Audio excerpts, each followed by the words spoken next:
ನಮಸ್ಕಾರ ಸ್ನೇಹಿತರೆ, ಈ ವಾರ ಕನ್ನಡ ಕಿರುತೆರೆ ಲೋಕದಲ್ಲಿ ದೊಡ್ಡ ಬದಲಾವಣೆ ಆಗಿದೆ.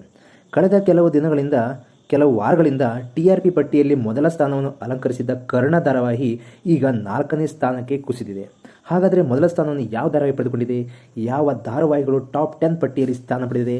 ಕರ್ಣ ಧಾರಾವಾಹಿಯ TRP ಯಾಕೆ ಕುಸಿಯಿತು? ವೀಕ್ಷಕರು ಏನು ಹೇಳ್ತಿದ್ದಾರೆ ಅದನ್ನು ಈ ವಿಡಿಯೋದಲ್ಲಿ ನೋಡೋಣ ಬನ್ನಿ.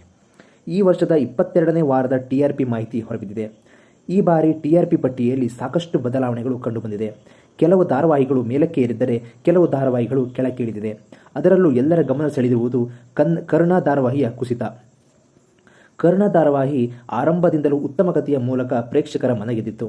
ಕರ್ಣ, ನಿತ್ಯ ಮತ್ತು ನಿಧಿ ಅವರ ಕತೆ ವೀಕ್ಷಕರಿಗೆ ತುಂಬ ಇಷ್ಟವಾಗಿತ್ತು. ಪ್ರತಿದಿನ ಹೊಸ ಟ್ವಿಸ್ಟ್ಗಳು ಬರುತ್ತಿದ್ದವು.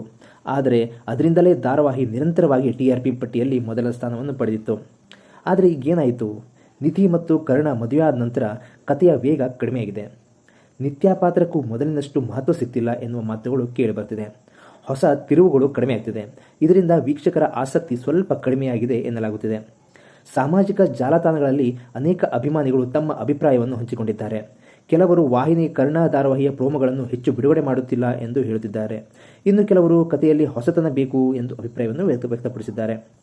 ಈ ವಾರದಲ್ಲಿ ನಂಬರ್ 1 ಸ್ಥಾನವನ್ನು ಅಣ್ಣಯ್ಯ ಧಾರಾವಾಹಿ ಪಡೆದುಕೊಂಡಿದೆ. ಕಥೆಯಲ್ಲಿ ಒಂದರ ಹಿಂದೆ ಒಂದರಂತೆ ಬರುತ್ತಿರುವ ತಿರುವುಗಳು ವೀಕ್ಷಕರ ಗಮನ ಸೆಳೆದಿದೆ. ರಶ್ಮಿಯ ಜೀವನದಲ್ಲಿ ನಡೆದ ದೊಡ್ಡ ಬದಲಾವಣೆ, ರತ್ನನ ಬದುಕಿನ ಘಟನೆಗಳು, ರಾಣಿಯ ಹೊಸ ಅಧ್ಯಾಯ, ಈ ಎಲ್ಲ ಬೆಳವಣಿಗೆಗಳು ಧಾರಾವಾಹಿಯನ್ನು ಮೊದಲ ಸ್ಥಾನಕ್ಕೆ ತಂದು ನಿಲ್ಲಿಸಿದೆ. 2ನೇ ಸ್ಥಾನವನ್ನು ಶ್ರೀಗಂಧದ ಗುಡಿ ಪಡೆದುಕೊಂಡಿದೆ. 4 ಅಣ್ಣ ತಮ್ಮಂದಿರ ಬಾಂಧವ್ಯದ ಕತೆ ಪ್ರೇಕ್ಷಕರಿಗೆ ಇಷ್ಟವಾಗುತ್ತಿದೆ. ಕುಟುಂಬದ ಭಾವನೆಗಳು ಹಾಗೂ ಸಂಬಂಧಗಳ ನಿರೂಪಣೆ ಧಾರಾವಾಹಿಯ ಪ್ರಮುಖ ಶಕ್ತಿ. 3ನೇ ಸ್ಥಾನವನ್ನು ಗೌರಿ ಕಲ್ಯಾಣ ಪಡೆದುಕೊಂಡಿದೆ.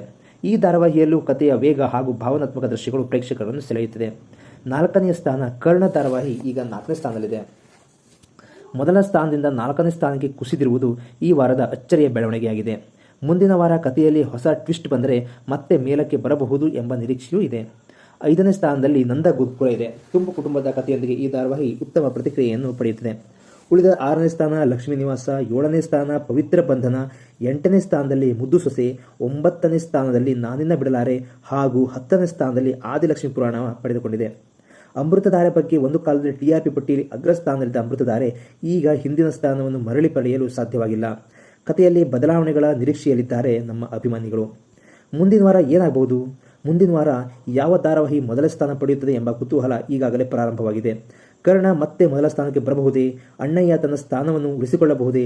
ಶ್ರೀಗಂಧದ ಗುಡಿ ಅಚ್ಚರಿ ಮಾಡಬಹುದೇ? ಇದಕ್ಕೆ ಉತ್ತರ ಮುಂದಿನ ವಾರದ TRP ವರದಿಯಲ್ಲಿ ಸಿಗಲಿದೆ.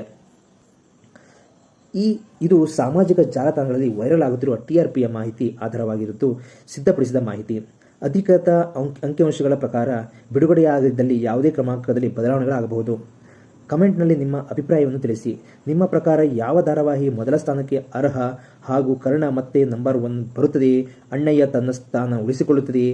ಇಂತಹ ಕನ್ನಡ ಕಿರುತೆರೆಯಲ್ಲಿ ಹೊಸ ಸುದ್ದಿಗಳಿಗಾಗಿ ನಮ್ಮ ಚಾನಲನ್ನು ಸಬ್ಸ್ಕ್ರೈಬ್ ಮಾಡಿ. ವಿಡಿಯೋ ಇಷ್ಟವಾದರೆ ಲೈಕ್ ಮಾಡಿ ಮತ್ತು ನಿಮ್ಮ ಸ್ನೇಹಿತರೊಂದಿಗೆ ಹಂಚಿಕೊಳ್ಳಿ.